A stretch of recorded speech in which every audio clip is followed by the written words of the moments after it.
Kabanatang 11. Minsan, nananalangin si Jesus. Pagkatapos niya, sinabi ng isa sa kanyang mga alagad, Panginoon, turuan po ninyo kaming manalangin, katulad ng ginawa ni Juan sa kanyang mga alagad. Sinabi ni Jesus, kung kayo'y mananalangin, ganito ang sabihin ninyo, Ama, sambahin nawa ang pangalan mo, magsimula na sana ang iyong paghahari.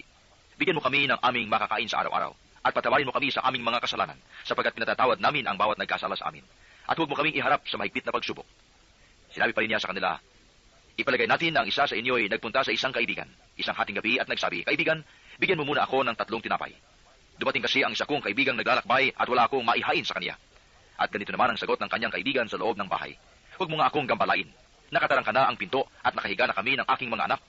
Hindi na ako makababangon pa upang bigyan kita ng iyong kailangan. Sinasabi ko sa inyo, hindi man siya bumangon dahil sa kanilang pagkakaibigan, babangon siya upang ibigay ang hinihingi ng kaibigan dahil sa pagpupumilit nito.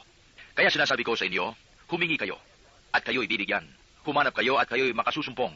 Kumatok kayo, at ang pinto'y bubuksan para sa inyo. Sapagkat tumatanggap ang bawat humihingi, nakasusumpong ang bawat humahanap, at binubuksan ang pinto sa bawat kumakatok. Kayong mga ama, bibigyan ba ninyo ng ahas ang inyong anak kung humihingi ng isda? Bibigyan ba ninyo siya ng alakdan kung siya humihingi ng itlog? Kung kayong masasama ay marunong magbigay ng mabubuting bagay sa inyong mga anak, gaano pa kaya ang inyong amang nasa langit? Ibibigay niya ang Espiritu Santo sa mga humihingi sa Kanya.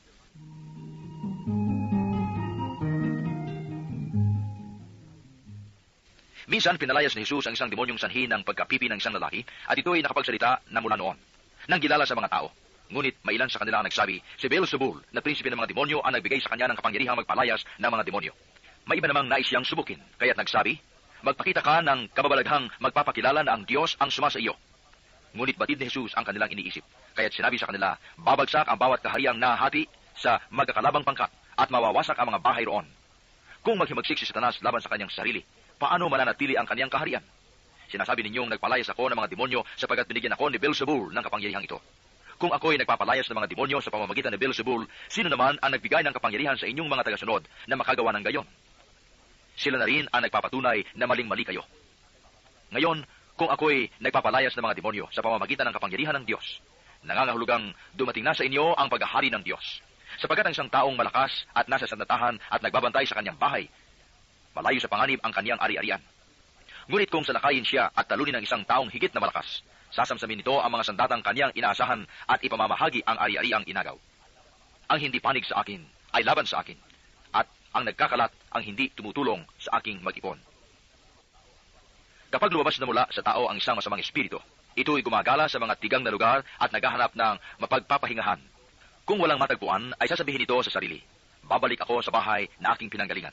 Pagbabalik, ay matatagpuan niyang malinis na ang bahay at maayos. Kaya lalabas siyang muli at magsasama ng 7 espiritong masasama kaysa kanya at papasok sila at maninirahan doon. Kaya't sumasama kaysa dati ang kalagayan ng taong iyon. Samantalang nagsasalita si Jesus, may isang babaeng sumigaw mula sa karamihan at nagsabi sa kanya, mapalad ang babaeng nagdala sa inyo sa kanyang sinapupunan at nagpasuso sa inyo.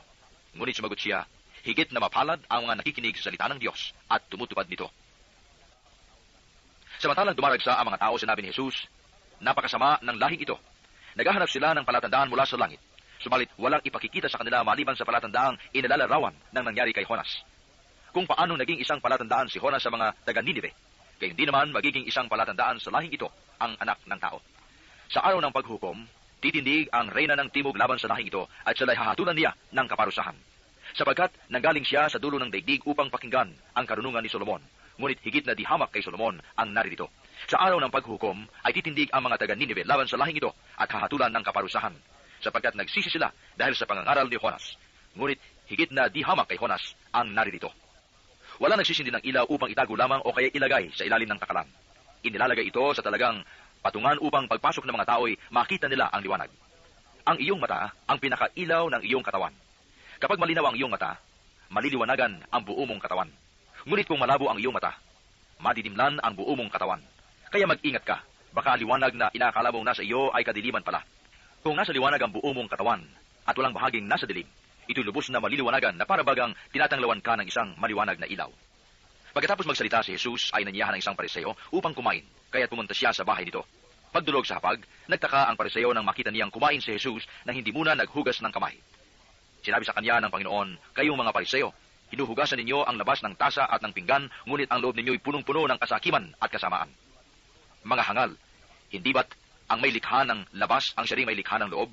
Ngunit ipamahagi mo ninyo sa mga dukha ang mga laman ng mga sisidlan at magiging malinis ang lahat ng bagay para sa inyo. Kawawa kayo mga Pariseo.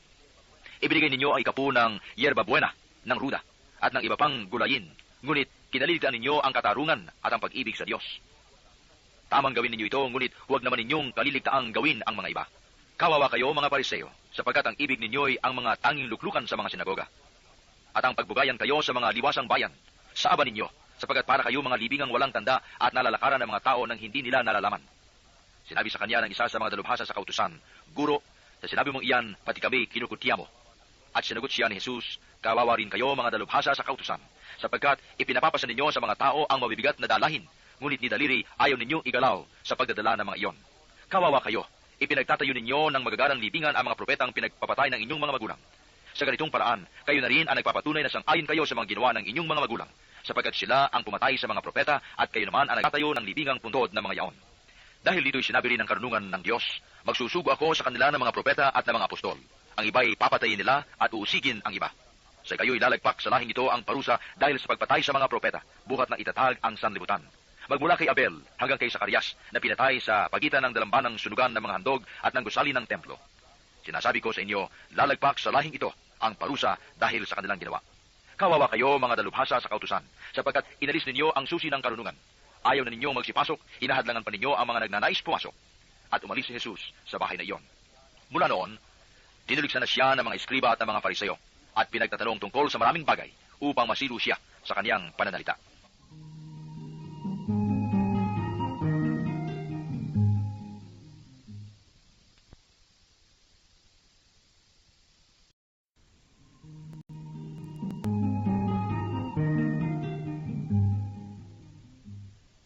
Kabanatang 12. Samantalang dumaragsa ang libu-libong tao, ano pat nagkakatapakan sila, nagsalita muna si Jesus sa kanyang mga alagad, mag-ingat kayo sa lebadura ng mga Pariseo. Ito'y ang pagpapaimbabaw. Walang natatago na di malalantad, at walang nalilihim na di mabubunyag.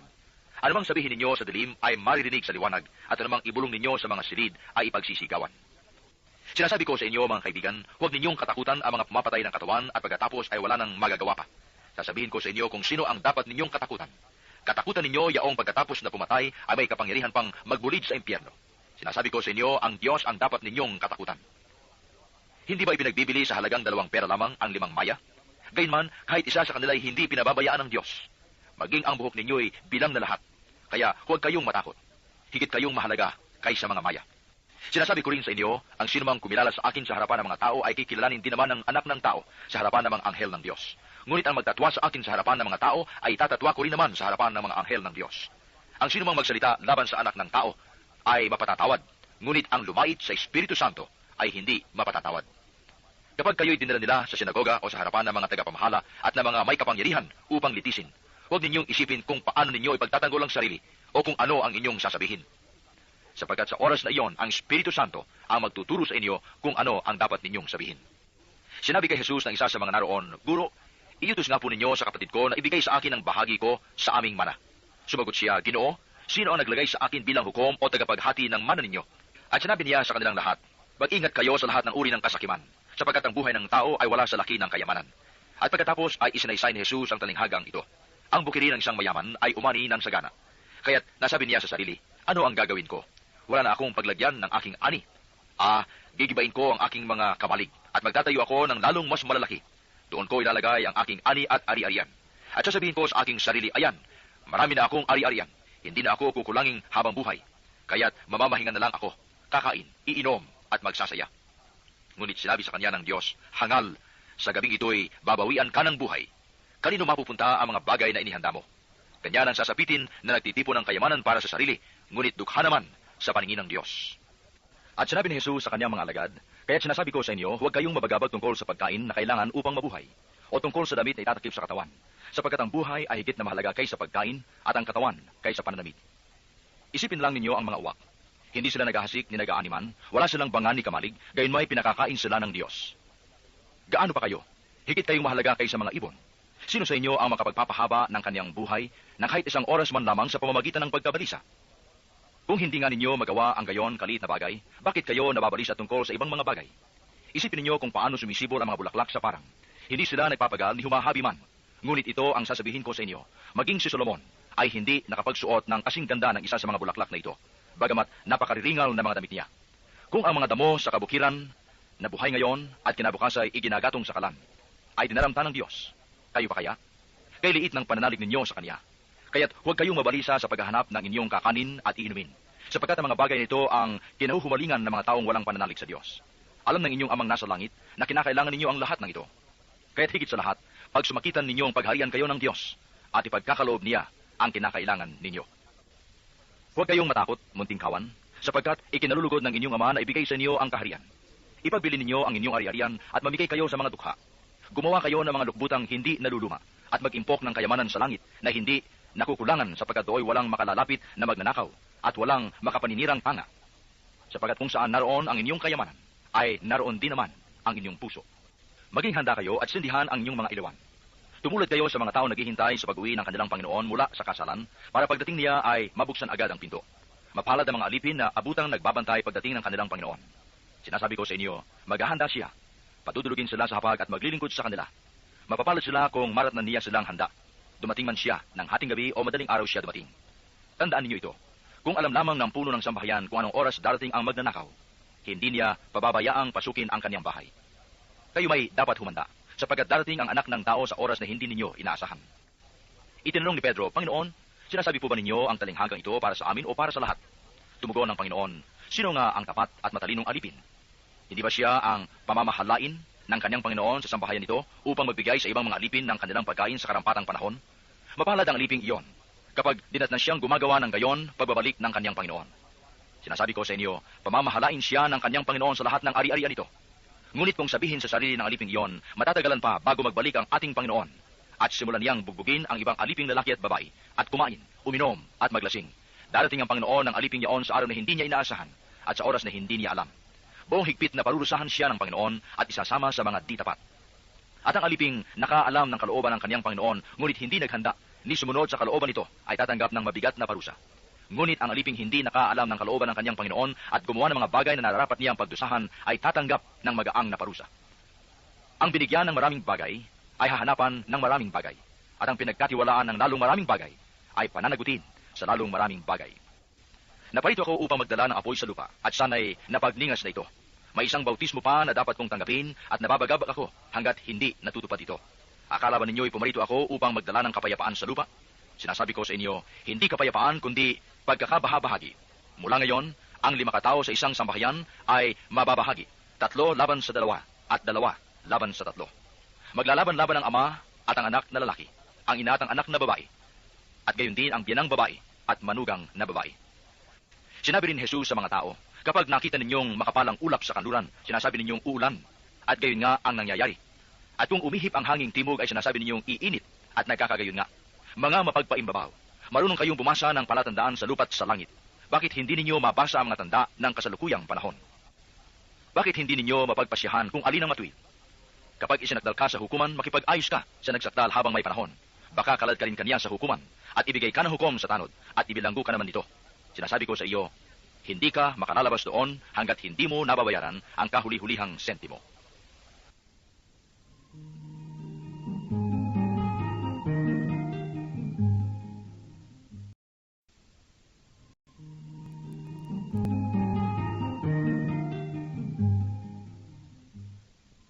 Kabanatang 13. Dumating noon ang ilang tao at ibinalita kay Jesus na ipinapatay ni Pilato ang ilang Galileo, samantalang ang mga ito ay naghahandog sa Diyos. Sinabi niya sa kanila, akala ba ninyo higit na makasalanan ang mga Galileong ito kaysa ibang mga taga-Galilea dahil sa gayon ang sinapit nila? Hindi. Ngunit sinasabi ko sa inyo, kapag hindi ninyo pinagsisihan at tinalikdan ang inyong mga kasalanan, mapapahamak din kayong lahat. At ang 18 namatay nang mabagsakan ng tore sa Siloe, sakala ba ninyo'y higit silang makasalanan kaysa ibang naninirahan sa Jerusalem? Hindi. Ngunit sinasabi ko sa inyo, kapag hindi ninyo pinagsisihan at tinalikdan ang inyong mga kasalanan, mapapahamak din kayong lahat. Sinabi sa kanila ni Jesus ang talinghagang ito, may isang tao na may puno ng igos sa kaniyang kubasan. Minsan, tinignan niya kung may bunga ito, ngunit wala siyang nakita. Kaya sinabi niya sa tagapag-alaga ng kubasan, 3 taon na akong pumaparito at naghahanap ng bunga sa punong ito, ngunit wala akong makita. Putulin mo na. Nakasisikip lang iyan. Ngunit sumagot ang tagapag-alaga, huwag po muna nating putulin sa taong ito. Huhukayan ko ang palibot at lalagyan ng pataba. Kung mamunga po ito sa darating na taon, mabuti. Ngunit kung hindi, putulin na natin.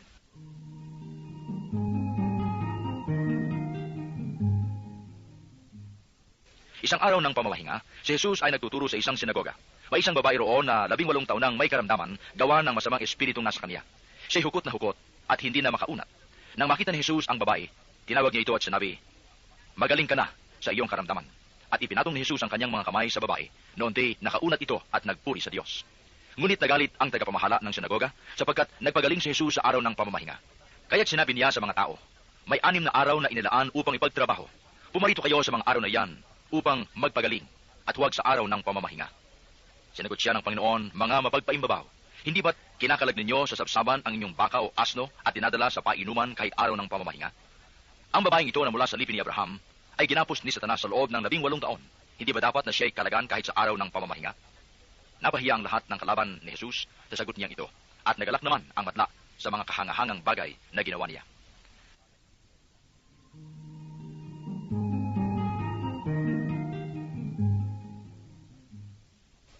Sinabi ni Jesus, "Ano ang katulad ng paghahari ng Diyos? Saan ko hiyahambing ito? Katulad ito ng isang butil ng mustasa na itinanim ng isang tao sa kanyang halamanan. Ito'y lumaki hanggang sa maging punong kahoy at namugad ang mga ibon sa mga sanga nito." Sinabi pa ni Jesus, "Saan ko itutulad ang paghahari ng Diyos? Katulad ito ng libadurang inihalo ng isang babae sa 3 takal na harina, ano pat umalsa ang buong masa."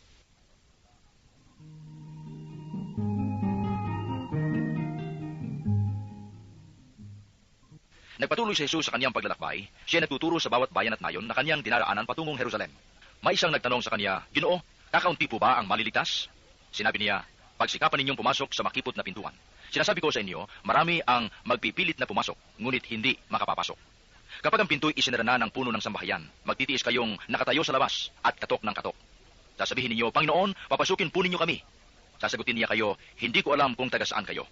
At sasabihin ninyo, 'Kumain po kami at uminom na kasalo ninyo, at nagturo pa kayo sa mga lansangan namin.' Sasabihin naman ng Panginoon, 'Hindi ko alam kung taga saan kayo. Lumayo kayo sa akin, kayong lahat na nagsisigawa ng masama. Tatangis kayo at magngangalit ang inyong ngipin kapag nakita ninyong nasa kaharian ng Diyos sina Abraham, Isaac at Jacob, at ang lahat ng propeta, at kayo namay ipinagtabuyan sa labas. At darating ang mga tao buhat sa silangan at kanluran, sa hilaga at timog, at dudulog sa hapag sa kaharian ng Diyos. Tunay ngang may nahuhuling mauna at may naunang mahuhuli." Dumating noon ang ilang pariseo. Sinabi nilang kay Jesus, "Umalis ka rito, sapagkat ibig kang ipapatay ni Herodes." At sumagot siya, "Sabihin ninyo sa alamid, na iyon na nagpapalayas ako ngayon ng mga demonyo at nagpapagaling, bukas ay gayon din. Sa 3 araw tatapusin ko ang aking gawain. Ngunit dapat akong magpatuloy sa aking lakad ngayon, bukas at sa makalawa, sapagkat hindi dapat mamatay sa labas ng Jerusalem ang isang propeta. Jerusalem, Jerusalem, pinapatay mo ang mga propeta at binabato ang mga sinugo ko sa iyo. Makailan kong sinikap na kupkupin ang iyong mga mamamayan gaya ng paglukob ng isang inahin sa kanyang mga sisiw, ngunit ayaw mo. Kaya't lubos kang pababayaan. Sinasabi ko sa iyo, hindi mo na ako makita hanggang sa dumating ang oras na sasabihin mo, 'Pagpalain nawa ang dumarating sa pangalan ng Panginoon.'"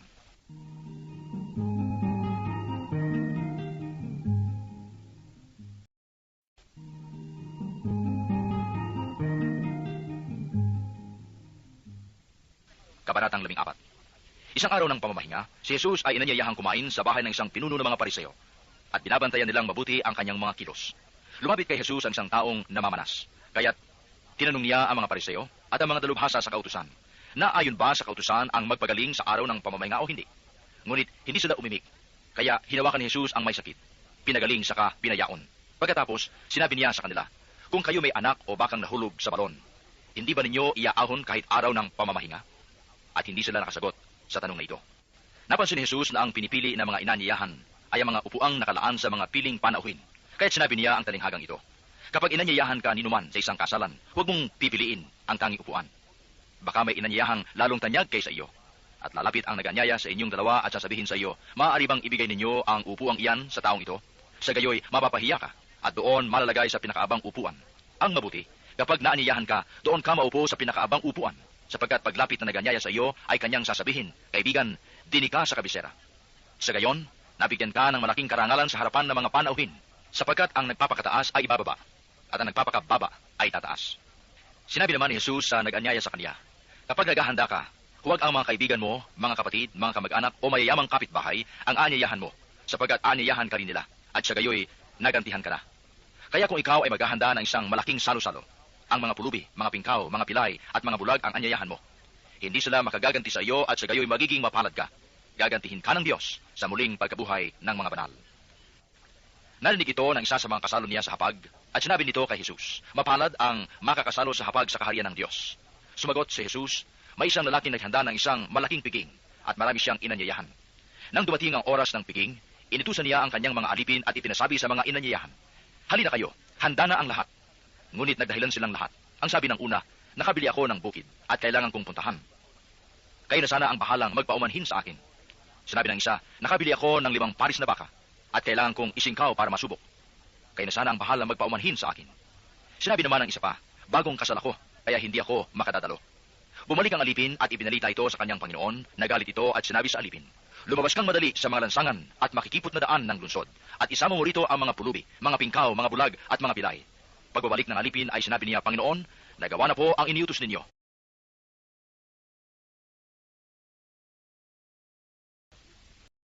Kaya't sinabi ng Panginoon sa alipin, lumabas ka sa mga lansangan at sa mga landas at pilitin mong pumarito ang mga tao upang mapuno ang aking bahay. Sinasabi ko sa inyo, isa man sa mga unang inanyayahan ay hindi makatitikim ng aking handa.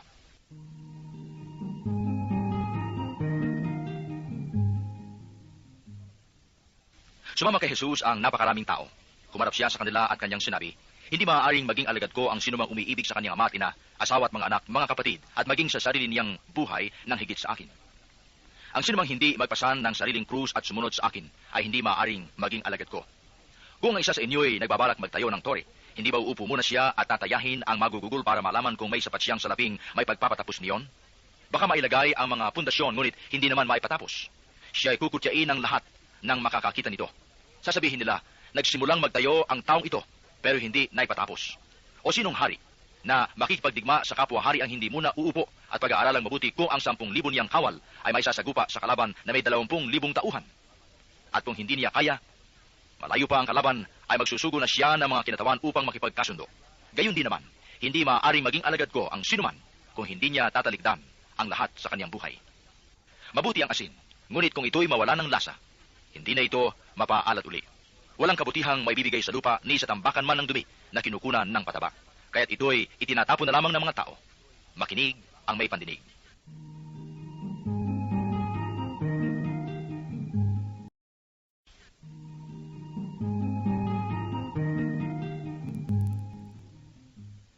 Kabanatang 15.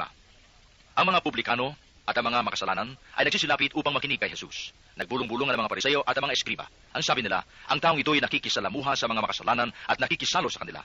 Kaya't sinabi sa kanila ni Jesus ang talinghagang ito, kung ang sino man sa inyo ay may 100 tupa at mawala ang isa, ano ang gagawin niya?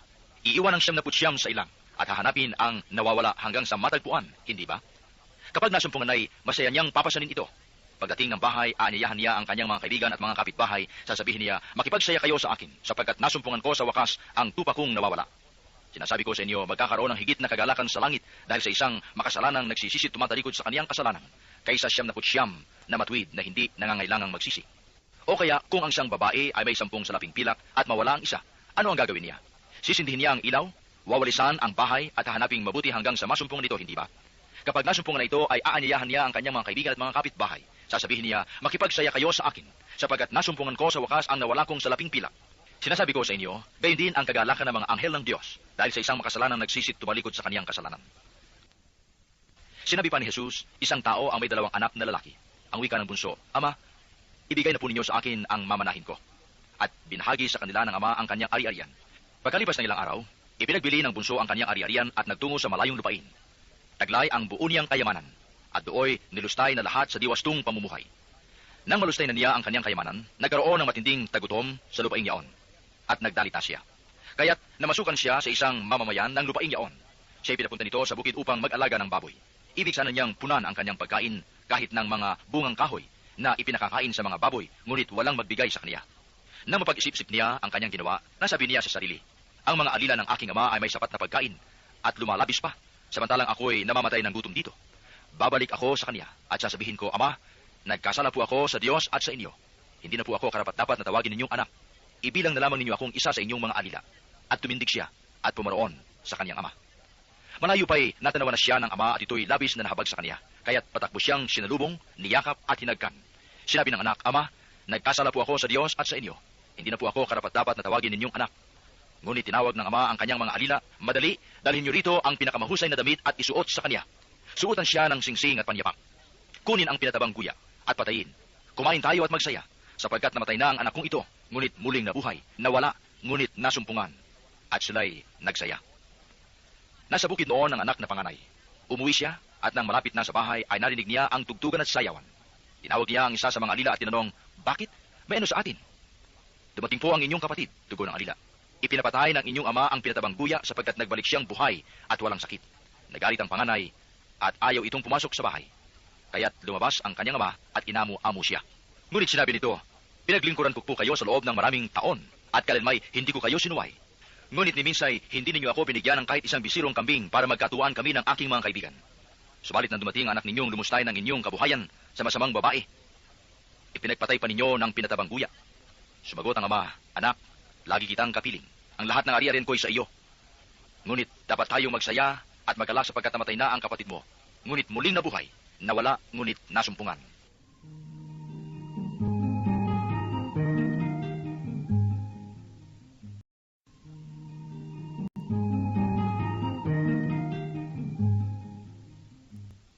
Kabanatang 6. Sinabi rin ni Jesus sa kanyang mga alagad, May isang mayaman na may isang katiwala. Isinumbong sa kanya na nilulustay nito, kaya't ipinatawag niya, tinong, Ano ba itong narinig ko tungkol sa iyo? Isulit mo sa akin na buo ang pangasiwa mo sa aking ari-arian, pagkat mula yon ay hindi na ikaw ang katiwala ko. Nawi ka ng katiwala sa sarili. Aalisin ako ng aking Panginoon sa pangasiwa. Ano ang gagawin ko? Hindi ko kayang magbungkal ng lupa. Nahihiya naman akong magpalimos. Alam ko na ang aking gagawin. Maalis man ako sa pangasiwa, may tatanggap din sa akin sa kanilang tahanan. Isa-isa niya ngayong tinawag ang mga may utang sa kanyang Panginoon. Tinanong niya ang una, Gaano ang utang mo sa aking Panginoon? Sumagot ito, 100 tapayang langis po. Heto ang kasulatan ng iyong pagkakautang. Dali, mapukat gawin mong 50, sabi ng katiwala. At tinanong man ikaw, gaano ang utang mo? Sumagot ito, 100 kabang tripo. Ito ang kasulatan ng iyong pagkakautang, wika niya. Isulat mo, 80.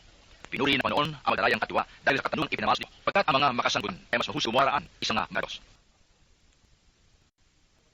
At nagpatu si Jesus ng pagsasalita. Kaya't sinasabi ko sa inyo, gamitin ninyo sa pakikipagkaibigan ang kayamanan ng sanglibutan ito. Maubos man ito'y may tatanggap naman sa inyo sa tahanang palanghanggan. Ang magkakatiwala sa maliit na bagay ay magkakatiwalaan din naman sa malaking bagay. Ang magdaraya sa maliit na bagay ay magdaraya rin sa malaking bagay. Kung hindi kayo mapagkatiwalaan sa mga kayamanan ng sanglibutan ito, sino ang magtitiwala sa inyo ng tunay na kayamanan?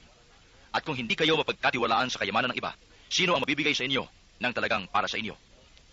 Walang makapaglilingkod ng sabay sa dalawang Panginoon, sapagkat kapupuotan niya ang isa at iibigin ang ikalawa. Paglilingkuran ng tapat ang isa at hahakin ang ikalawa. Hindi ninyo mapaglilingkuran ng sabay ang Diyos at ang kayamanan. Narinig ito ng mga Pariseyo at nilibak nila si Jesus sapagkat sakim sila sa salapi. Kaya't sinabi niya sa kanila, Kayo ang nagpapanggap na mga matuwid sa harapan ng mga tao, ngunit nasa saliksik ng Diyos ang inyong mga puso, sapagkat ang itinuturing na mahalaga ng mga tao ay kasuklam-suklam sa paningin ng Diyos. Ang kautusan ni Moises at ang sinulat ng mga propeta ay hanggang kay Juan Bautista. Buhat noon, ipinangangaral ang mabuting balita tungkol sa kaharian ng Diyos, at bawat isa ay sapilitang pumapasok dito. Magaan pang maparabang langit at ang lupa kaysa mawalan ng bisa ang kalit-liitang bahagi ng kautusan. Ang lalaking humiwalay sa kanyang asawa at mag-asawa sa iba ay nangangalo niya, at ang nag-aasawa sa babaeng hiniwalayan ay nangangalo niya rin.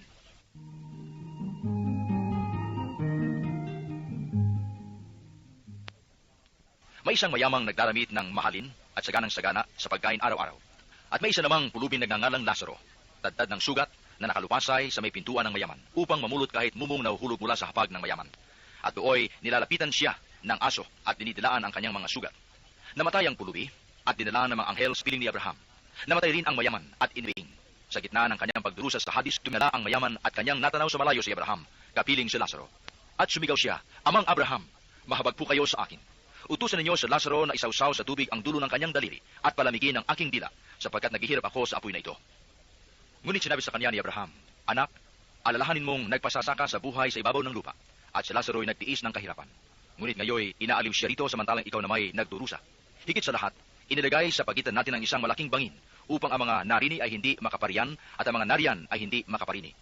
At sinabi ng mayaman, Kung gayon po, Amang Abraham, ipinamamanhik ko sa inyong papuntahin si Lazaro sa bahay ng aking ama, sapagkat ako may 5 kapatid na lalaki. Paparoonin nga ninyo siya upang babalaan sila at nang hindi sila humantong sa takong ito ng pagdurusa. Ngunit sinabi sa kanya ni Abraham, nasa kanila ang mga sinulat ni Moises at ng mga propeta. Pakinggan nila ang mga iyon. Hindi po sapat ang mga iyon, tugon niya. Ngunit kung pumunta sa kanila ang isang patay na muling nabuhay, tatalakdan nila ang kanilang mga kasalanan. Sinabi sa kanya ni Abraham, kung ayaw nilang pakinggan ang mga sinulat ni Moises at ng mga propeta, hindi rin nila paniniwalaan kahit ang isang patay na muling nabuhay.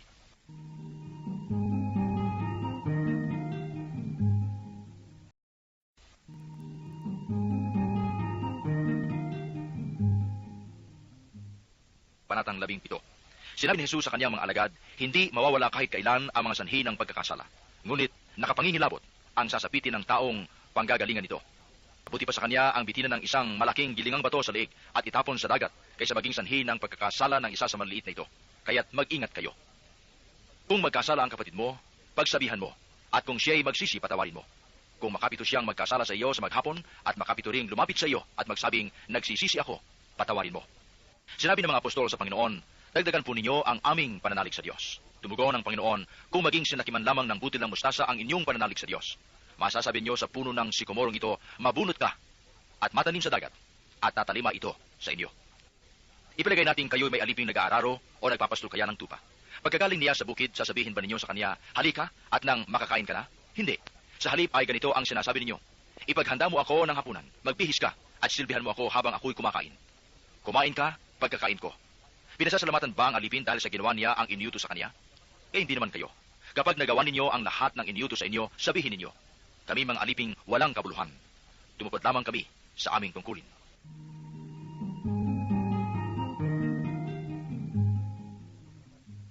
Sa paglalakbay ni Jesus patungong Jerusalem, nagdaan siya sa hangganan ng Samaria at Galilea.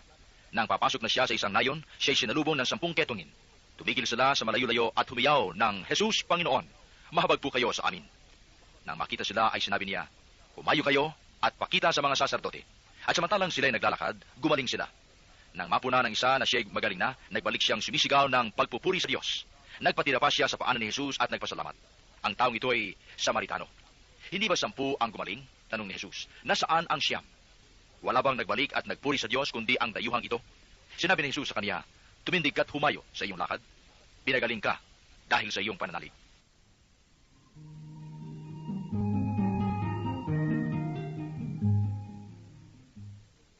Minsan, si Jesus ay tinanong ng mga Pariseo kung kailan itatatag ang kaharian ng Diyos. Sumagot siya, ang pagsisimula ng paghahari ng Diyos ay walang makikitang palatandaan. At wala rin magsasabi nagsisimula ng roon o rini, sapagkat ang totoo ay nagsimula ng maghari ang Diyos sa puso ng mga nananalig sa Kanya. At sinabi niya sa mga alagad, darating ang panahong hahangarin ninyong makita ang isa sa mga araw ng anak ng tao. Ngunit hindi ninyo makikita iyon. At may magsasabi sa inyo, naroon siya o narini siya. Huwag kayong pumunta upang siya'y hanapin, sapagkat pagsapit ng takdang araw, ang anak ng tao ay darating na parang kidlat. Ngunit kailangan munang magbatas siya ng maraming hirap at itakwil ng mga tao sa ngayon. Ang pagparito ng anak ng tao ay matutulad sa kapanahunan ni Noe. Noon, ang mga tao ay nagsisikain at nagsisinom, nag-aasawa hanggang sa araw na sumakay si Noe sa daong. Dumating ang baha at namatay silang lahat. Gayun din, noong panahon ni Lot, ang mga tao ay nagsisikain at nagsisinom. Namimili at nagbibili, nagtatanim at nagtatayo ng bahay. Ngunit ng araw na umalis si Lot sa Sodoma, umulan ng apoy at asupre at natupok silang lahat. Gayun din sa pagdating ng anak ng tao. Sa araw na iyon, ang nasa bubungan ay huwag nang bumaba upang kunin ang kanyang mga ari-arian sa loob ng bahay. Ang nasa bukid ay huwag nang umuwi. Alalahanin ninyo ang nangyari sa asawa ni Lot. Ang sinumang magsikap na iligtas ang kanyang buhay ay mawawalan nito. Ngunit ang sinumang mawala ng kanyang buhay ay siyang makapagliligtas nito. Sinasabi ko sa inyo, may 2 lalaking natutulog sa isang higaan sa gabing iyon. Kukunin ang isa at iiwan ang isa. May 2 babaeng magkasamang gumigiling. Kukunin ang isa at iiwan ang isa. May 2 lalaking gumagawa sa bukid. Kukunin ang isa at iiwan ang isa. Saan po, Panginoon? Tanong ng kanyang mga alagad. Sumagot siya, kung saan naroon ang mga bangkay, doon naman nagkakatipon ang mga buitre.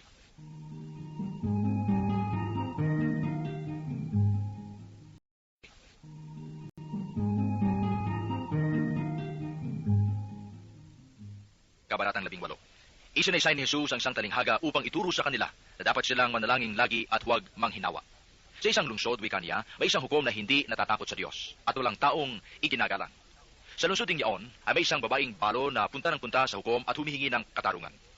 Dinanggihan siya ng hukom sa loob ng ilang panahon. Ngunit nang malaunan ay nasabi nito sa sarili, Bagamat hindi ako natatakot sa Diyos, ni gumagalang kanino man, igagawad ko na ang katarungang hinihingi ng babaeng ito sapagkat lagi niya akong ginagambala. Baka pa ako mainis sa kapaparito niya. At sinabi ng Panginoon, narinig ninyo ang sinabi ng masamang hukom. Hindi ipagkakait ng Diyos ang katarungan sa kanyang mga hinirang na dumaraing sa kanya araw-araw. Bagamat tila nagtatagal iyon. Nasabi ko sa inyo, agad niyang igagawad sa kanila ang katarungan. Ngunit pagdating ng anak ng tao sa daigdig na ito, may makikita kaya siyang mga taong nananalig sa kanya? Sinabi niya ang talinghagang ito sa mga taong ang tingin sa sarili matuwid at humahamak naman sa iba. May dalawang lalaking pumanhik sa templo upang manalangin. Ang isa'y pariseo at ang isa nama'y publikano. Tumindig ang pariseo at pabulong na nanalangin ng ganito, O Diyos, nagpapasalamat ako sa iyo, pagkat hindi ako katulad ng iba, mga magnanakaw, mga magdaraya, mga mangangalunya, o kaya'y katulad ng publikanong ito. Makalawa akong nag-aayuno sa loob ng sanlinggo, nagbibigay ako ng ikapu ng lahat kong kinikita. Samantala, ang publikano'y nakatayo sa malayo. Hindi man lamang makatingin sa langit, kundi dinadagukan ang kanyang dibdib at sinasabi, O Diyos, mahabag po kayo sa akin na isang makasalanan.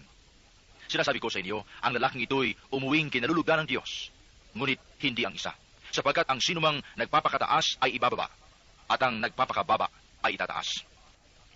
Dinadala ng ilang tao kay Jesus, pati ng kanilang mga sanggol, upang hilinging ipatong sa mga ito ang kanyang kamay. Nang makita ito ng mga alagad, pinagsabihan nila ang mga tao. Ngunit tinawag ni Jesus sa mga alagad at sinabihan, hayaan ninyong lumapit sa akin ng mga bata. Huwag niyo silang pagbawalan, sapagkat sa mga katulad nila nagahari ang Diyos. Ito ang tandaan ninyo. Ang sinumang hindi tumulad sa isang maliit na bata sa pagtanggap sa paghahari ng Diyos ay hindi mapapabilang sa mga taong pinaghaharian niya. Isang lalaking may tungkulin sa bayan ang nagtanong kay Jesus, Mabuting guro, ano po ang dapat kong gawin upang magamit ang buhay na walang hanggan? Sumagot si Jesus, Bakit mo ako tinatawag na mabuti? Walang mabuti kundi ang Diyos. Alam mo na ang mga utos. Huwag kang mangangalunya, huwag kang papatay, huwag kang magnanakaw, huwag kang magsisinungaling sa iyong pagsaksi, igalang mo ang iyong ama't ina. At sumagot siya, ang lahat pong iyay tinutupad ko na mula pa sa pagkabata. Nang marinig ito ni Jesus, sinabi niya, isang bagay pa ang kulang sa iyo. Ipagbili mo ang lahat ng iyong ari-arian at ipamahagi sa mga dukha ang pinagbilhan at magkakaroon ka ng kayamanan sa langit. Pagkatapos, bumalik ka at sumunod sa akin. Ngunit nalungkot ang lalaki nang marinig ito sapagkat siya'y napakayaman. Nakita ni Jesus na nalulungkot siya at kanyang sinabi, Napakahirap mapabilang sa mga pinagaharian ng Diyos ang mayayaman. Madali pang makaraan sa butas ng karayom ang kamelyo kaysa pasakop sa paghahari ng Diyos ang isang mayaman. Nagtanong ang mga nakarinig nito, kung gayoy, sino po ang maliligtas? Tinugon sila ni Jesus, ang hindi magagawa ng tao ay magagawa ng Diyos. At nagsalita si Pedro, tignan po ninyo, iniwan namin ang aming tahanan upang sumunod sa inyo. At sinabi sa kanila ni Jesus, tandaan ninyo ito. Walang taong nag-iwan ng tahanan, asawa, mga kapatid, mga magulang o mga anak dahil sa paghahari ng Diyos na di tatanggap ng makapupong higit pa sa panahong ito at ng buhay na walang hanggan sa panahong darating.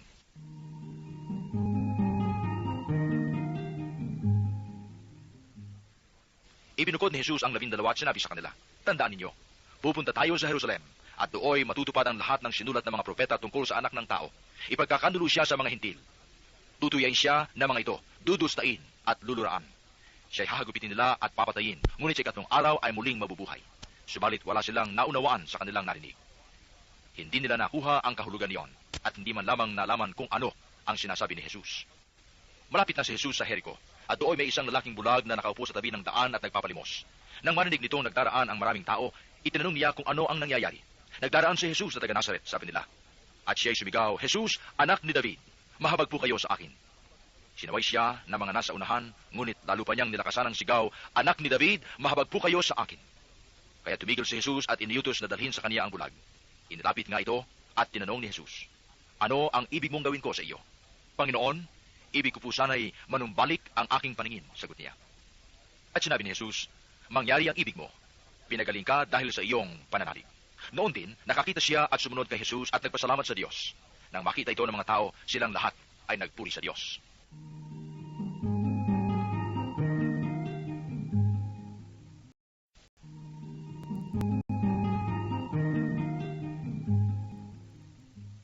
Kabanatang 11. Pumasok si Jesus sa Jericho at naglakad sa kabayanan.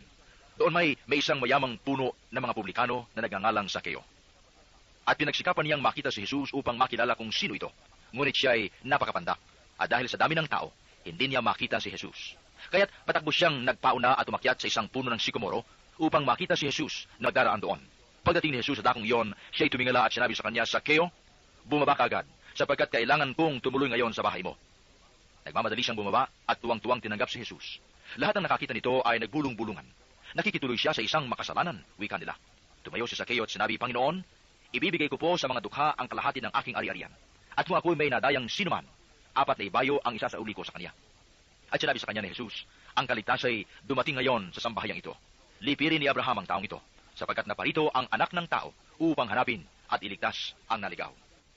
Nagpatuloy ng pagsalita si Jesus at isinaysay ang isa pang talinghaga sa mga nakarinig ng unan niyang pangungusap. Ginawa niya ito sapagkat malapit na siya sa Jerusalem at ang akala ng mga tao ay tatatag na ang kaharian ng Diyos. Sabi niya, may isang mahal na taong nagtungo sa malayong lupain upang gawing hari at magbalik pagkatapos niyon. Bago siya umalis, tinawag niya ang 10 sa kanyang mga alipin. Binigyan niya ang mga ito ng tig-iisang salaping ginto at sinabihan sila, ipangalakal ninyo iyan hanggang sa pagbabalik ko. Puot na puot naman sa kanya ang kanyang mga kababayan, kaya't pagkaalis niya, nagsugo sila ng mga kinatawan upang sabihin sa kinauukulan, ayaw namin maging hari ang taong ito. Ngunit ginawa ring hari ang taong iyon. Umuwi siya pagkatapos at ipinatawag ang mga aliping binigyan niya ng salaping ginto upang malaman kung gaano ang tinubo ng bawat isa. Lumapit sa kanya ang una at ang sabi, Panginoon, ang salapin ninyong ginto ay nagtubo ng 10. Magaling, sagot niya. Mabuting alipin. Yaman naging matapat ka sa kakaunting bagay, pamamahalain kita sa 10 bayan. Lumapit ang ikalawa at ang sabi, Panginoon, ang inyong salaping ginto ay nagtubo ng 5. At sinabi niya sa kanya, mamamahala ka sa 5 bayan. Lumapit ang isa pang alipin at nagsabi, Panginoon, heto po ang inyong salaping ginto. Binalot ko sa panyo at itinago. Natatakot po ako sa inyo, sapagkat napakahigpit ninyo. Kinukuha ninyo ang hindi sa inyo at inaani ang hindi ninyo inihasik. Sinagot siya ng kanyang Panginoon, masamang alipin. Sa salita mong iyan, kita hahatulan. Alam mo palang ako'y mahigpit. Sinabi mo, kinukuha ko ang hindi sa akin at inaani ko ang hindi ko inihasik. Bakit hindi mo inilagay sa bangko ang aking salapi? Pagbabalik ko, sana'y may tinubo ang puhunan ito. At sinabi niya sa mga naroroon, kunin ninyo sa kanya ang salaping ginto at ibigay sa may 10. Panginoon, siya po'y mayroon ng 10 salaping ginto, wika nila. Sinasabi ko sa inyo, ang bawat mayroon ay bibigyan pa, ngunit ang wala kahit ang kakaunting nasa kanya ay kukunin pa. Tungkol naman sa mga kaaway kong aayaw na ako'y maghari sa kanila, dalhin niyo dito at patayin sa harapan ko. Pagkasabi nito, nagpauna si Jesus patungong Jerusalem. Nang malapit na siya sa Bethphage at Bethania, sa bundok na kung tawagay bundok ng mga ulibo, pinauna niya ang 2 alagad. Sinabi niya sa kanila, pumunta kayo sa susunod na nayon. Sa pagpasok dooy, matatagpuan ninyo ang isang bisirong asnong nakatali. Hindi pa ito nasa sakyan ni numan. Kalagin ninyo at dalhin dito. Kapag may natanong kung bakit ninyo kinakalag, sabihin ninyong kailangan ito ng Panginoon. Kaya't lumakad ang mga inutusan at natagpuan nga nila ang asno ayon sa sinabi sa kanila ni Jesus. Samantalang kinakalag nila ito, tinanong sila ng may-ari, bakit ninyo kinakalag iyan? Kailangan ito ng Panginoon, tugon nila. Dinala nila kay Jesus ang asno at matapos isapin sa likod nito ang kanilang mga balabal, siya'y pinasakay nila. Nagpatuloy si Jesus sa kanyang paglalakbay at sa kanyang daraanan na may inilalatag ng mga tao ang kanilang mga balabal. Nang malapit na siya, palusong na sa libis ng bundok ng mga ulibo. Nagsigawan sa galak ang buong pangkat ng mga alagad at malakas na nagpuri sa Diyos dahil sa mga kababalaghang nasaksihan nila. Ang wika nila, purihin ang hari na dumating sa ngalan ng Panginoon, kapayapaan sa langit, purihin ang Diyos. Sinabi sa kanya ng ilang pariseyong kasama ng karamihan, Guro, sawayin mo nga ang iyong mga alagad. Sumagot siya, sinasabi ko sa inyo, kapag tumahimik sila, ang mga bato ang sisigaw. Nang malapit na siya sa Jerusalem at matanaw niya ang lungsod, ito'y kanyang tinangisan. Sinabi niya, kung nalalaman mo lamang sa araw nito kung ano ang makapagdudulot sa iyo ng kapayapaan. Ngunit linggit mayon sa iyong paningin, sapagkat darating ang mga araw na paliligiran ka ng kuta ng iyong mga kaaway, kukupkubin at gigipitin sa magkabi-kabila. Wawasakin ka nila at lilipulin ng mga anak mo sa loob ng iyong muog. At ni isang bato'y wala silang iiwan sa ibabaw ng kapwa bato, sapagkat hindi mo pinansin ang pagdating ng Diyos upang iligtas ka. Pumasok si Jesus sa templo at kanyang pinagtabuyan ang mga nagtitinda. Sinabi niya sa mga ito, nasusulat ang aking bahay ay tatawaging bahay dalanginan, ngunit ginawa ninyong pugad ng mga magnanakaw. Araw-araw si Jesus ang nagtuturo sa loob ng templo. Pinagsikapan ng mga punong saserdote, ng mga eskriba, at ng mga pangunahin ng bayan, na siya'y ipapatay. Subalit wala silang makitang paraan upang maisagawa ito, sapagkat taimtim na nakikinig sa kanya ang buong bayan.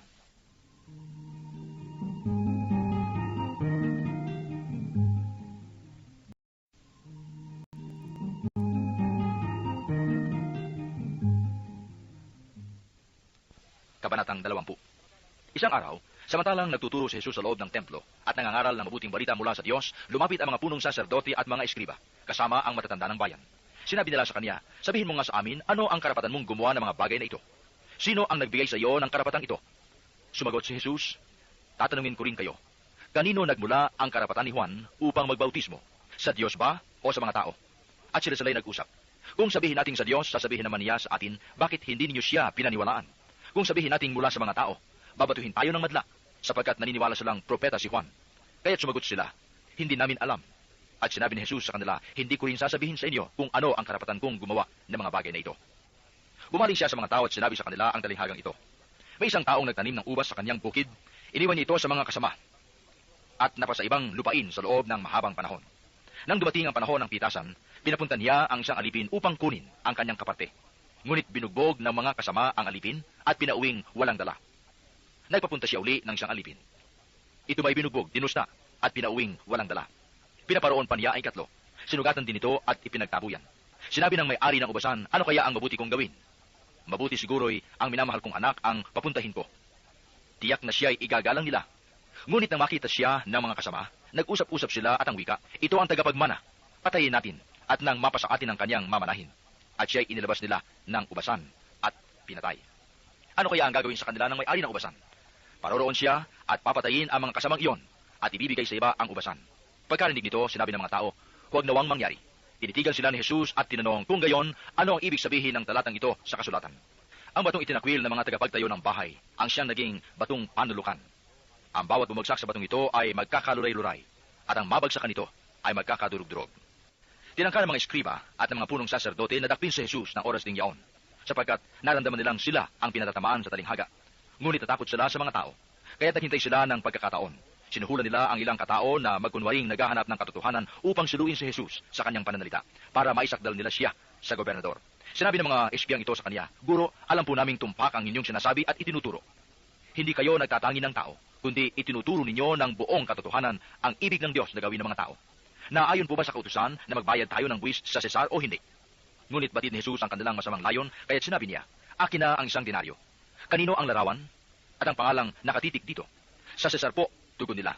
Sinabi ni Jesus, kung gayoy, ibigay ninyo sa Cesar ang sa Cesar, at sa Diyos ang sa Diyos. Nabigo ang hangarin nilang masilu siya sa kanyang pananalita sa harapan ng madla. At dala ng kanilang pagkamangha sa kanyang sagot, sila'y nagsitahimik.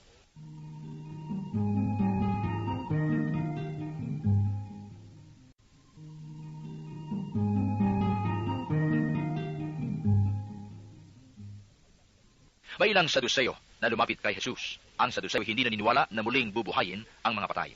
Guro, anila, naglagda po si Moises ng ganitong batas para sa amin. Kung mamatay ang isang lalaki at maiwang walang anak ang kanyang asawa, ang kapatid ng lalaki dapat pakasal sa balo upang magkaanak sila para sa namatay. May 7 magkakapatid na lalaki. Nag-asawa ang panganay at namatay na walang anak. Napakasal sa balo ang pangalawa at namatay. Gayun din ang nangyari sa pangatlo hanggang sa pampito. Isa-isang napangasawa ng babae at pawang namatay na walang anak. Sa kahuli-hulihay, namatay naman ang babae. Sa muling pagkabuhay, sino po sa 7 ang kikilala ng asawa niya, yamang napangasawa niya silang lahat? Sumagot si Jesus, sa buhay na ito, ang mga lalaki at mga babae nag-aasawa. Ngunit ang mga lalaki at babaeng karapat-dapat na muling buhayin para sa kabilang buhay ay hindi na mag-aasawa. Hindi na sila mamamatay sapagkat matutulad sila sa mga anghel. At sila'y mga anak ng Diyos, yamang muli silang binuhay. Maging si Moises ay nagpapatunay na muling binubuhay ang mga patay, sapagkat sa kaniyang kasaysayan hinggil sa nagliliyab na mababang punong kahoy, ang Panginoon ay tinawag niyang Diyos ni Abraham, Diyos ni Isaac, at Diyos ni Jacob. Ngunit ang Diyos ay hindi Diyos ng mga patay, kundi ng mga buhay. Sa Kaniya'y buhay ang lahat. Sinabi ng ilan sa mga eskriba, magaling ang sagot ninyo, Guro, at wala nang nangahas na magtanong sa Kanya ng anuman. Sinabi sa kanila ni Jesus, paanong masasabing ang Mesiyas ay anak ni David? Si David na rin na nagsabi sa aklat ng mga awit, sinabi ng Panginoon sa aking Panginoon, maupo ka sa aking kanan, hanggang sa lubusan kong mapasuko sa iyo ang mga kaaway mo. Ngayon, si David na rin ang tumawag sa kanya ng Panginoon. Paano ngang masasabing anak ni David ang Mesiyas? Samantalang nakikinig kay Jesus ang lahat, sinabi niya sa kanyang mga alagad, mag-ingat kayo sa mga eskriba na natutuwang maglalakad ng may mahabang kasuotan at gustong-gustong pagpugayan sa mga liwasan. Ang ibig nila ay ang mga tanging luklukan sa sinagoga at upuang pandangal sa mga piging. Inuutos nila ang kabuhayan ng mga babaeng balo na ang sinasangkalay pagdarasal ng mahaba, lalo pang bibigat ang parusa sa kanila.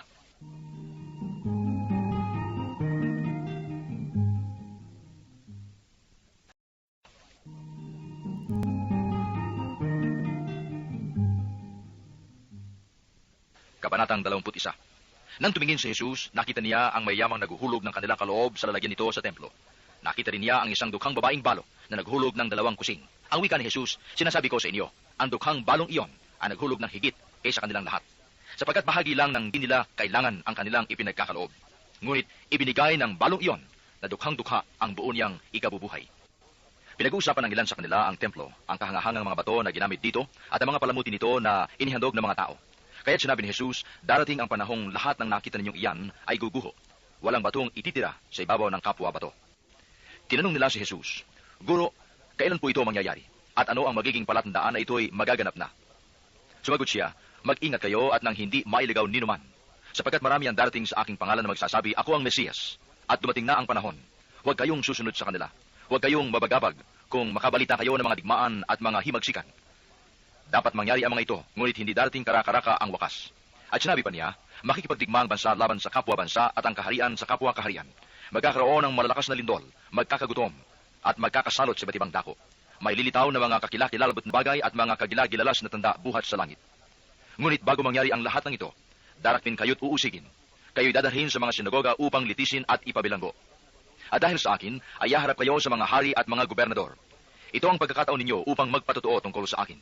Ipanatag ninyo ang inyong kalooban, huwag kayong mabalisa tungkol sa pagtatanggol sa inyong sarili, sapagkat bibigyan ko kayo ng katalinuhan at ng pananalitang hindi kayang tutulan o pabulaanan ng sinuman sa inyong mga kaaway. Ipagkakanulo kayo ng inyong mga magulang, mga kapatid, mga kamag-anak at mga kaibigan, at ipapapatay ang ilan sa inyo. Kapopuotan kayo ng lahat dahil sa akin, ngunit hindi mawawala ni isang hibla ng inyong buhok.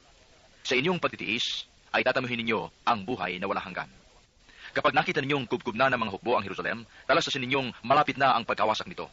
Dapat tumakas sa kabundukan ang mga nasa Judea at umalis ng lungsod ang mga naroon. At huwag nang pumasok doon ang mga nasa kabukiran, sapagkat ito ang mga araw ng pagpaparusa bilang katuparan ng mga nasa saad sa kasulatan. Kawawa